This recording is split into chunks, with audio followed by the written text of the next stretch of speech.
Of course, with us here in the studio is the presidential spokesperson and advisor to the President, Vincent Magwenya. Thanks very much for joining us. As you can see on our screen, breaking news, U.S. barred from the closing ceremony.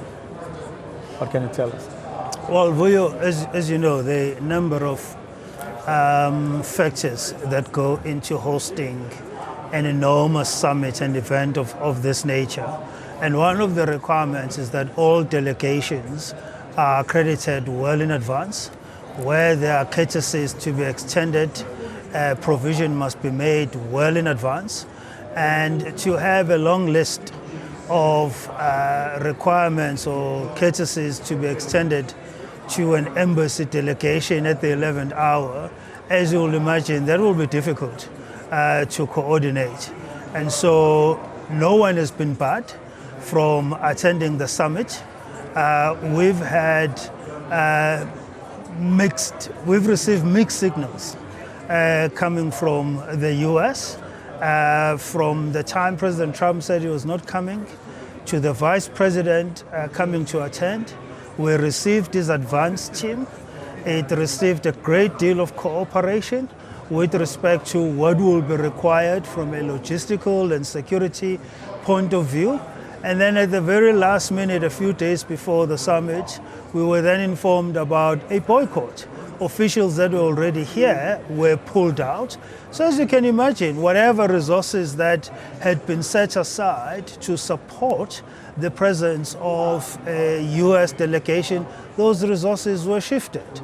And so I think any reasonable person will understand South Africa's position in this regard, and US embassy officials will also have to do their own reflection in terms of the manner in which the US has carried itself around this process. The president kept on saying boycott politics doesn't work. It's not constructive.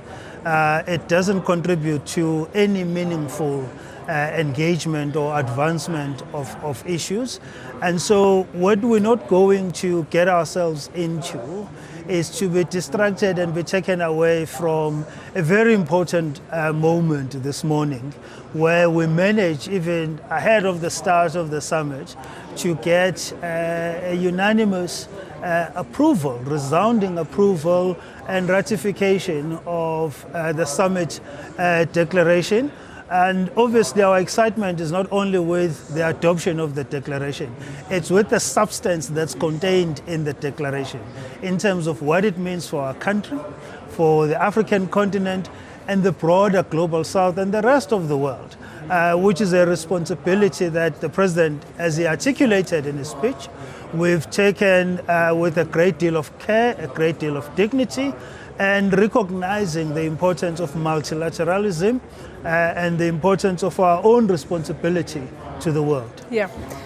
I want to ask you about what fears, the fears that you may have, given the fact that you're going to hand over the baton to the United States, and to what extent that may just undo whatever has been done over the past year. But before I ask you that, or you answer that question, I'm curious though as to, speaking of how the U.S. carries itself, common courtesies, that particular response by the lady who's the spokesperson of President Trump, where she was saying they saw the South African president running his mouth. Did you take particular umbrage?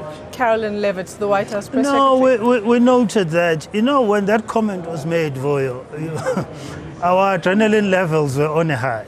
What day was it again? Was it day before yesterday? I believe so, yes. Okay, so we were now dealing with the sort of last minute finer details of this summit. Anything that we could identify as risky or wrong was being corrected. Last night around midnight, the president was here doing his final walkabout, ensuring that everything is in place. And so we noted that it was an unfortunate comment, but we're not going to dignify such indignity That's not how we carry ourselves. That's not how this president carries himself. It's certainly something I will never say about any head of state. The president will not allow me to even think of saying something like that. Yeah, I think one of the analysts said, I think it's a discussion our colleague Simon Marks had with someone, and he said this is typically the way in America you would chastise a child. You'd say, don't run your mouth. But neither here nor there, as you say, the president moved along swiftly, didn't really engage with what was a comment that was quite shocking to many people.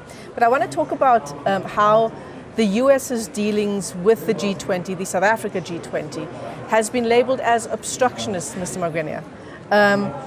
Where does this now put, especially given the events of now the past 48 hours and the back and forth between who will take over the baton from the US, where does this put South Africa-US relations? So maybe let's deal with that characterization of being an obstructionist. And one has to try and be balanced here, regardless of how difficult that may be. Because throughout the year, there were US delegations that were participating in the various G20 processes. They were participating in good faith. They were participating meaningfully. And so to characterize political actions coming out of Washington and use them to paint in a single brush the entire US efforts, in our view, will be somewhat a little bit unfair. Our belief is that towards the end of the process, we had this political approach adopted in Washington, which then diminished what has been a constructive engagement with the US, with the entire G20 process. And so that cannot be necessarily, discounted. Certainly what the Trump administration, or particularly President Trump, decided towards the end of the process was not helpful. We would have preferred to have had him here, or to have had Vice President Vance here participating like all other heads of states and government. That was not to be. Going forward, we're going to be part of the Troika with the US. As you know, the G20 Troika includes the incoming president, current president, and past president.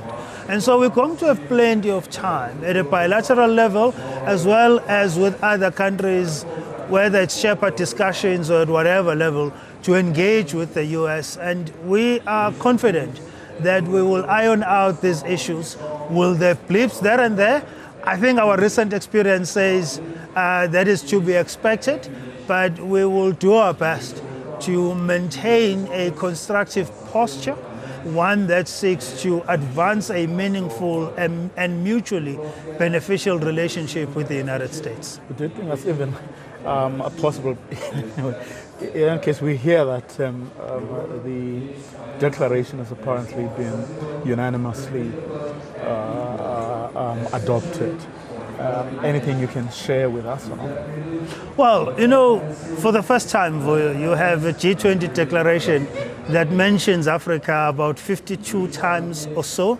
The president was doing a count on his iPad yesterday as he was being taken through the various elements of the document and also the process leading to the consensus that we've seen.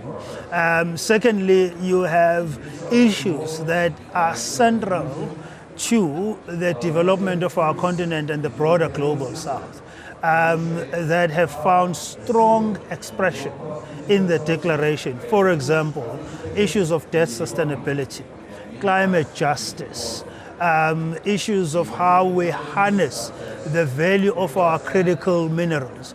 You have frameworks that have now been established between the African continent and the G20.